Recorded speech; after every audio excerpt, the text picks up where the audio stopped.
Hi, this is Mike from Revs West in Torquay. Today we've got a Mercedes SLK in the workshop. So this vehicle came with an older Kenwood unit. It was a DDX4025DAB.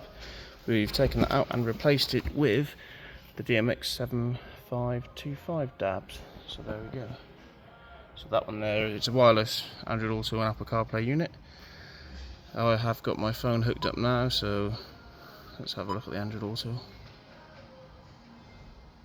Right, so that gives me access to my navigation, my music.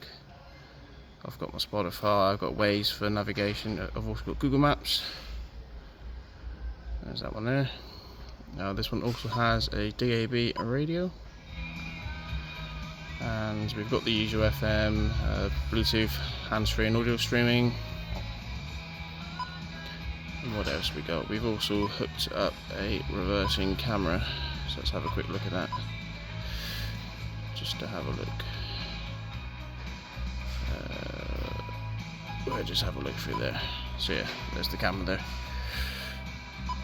And there we go, that's that one there.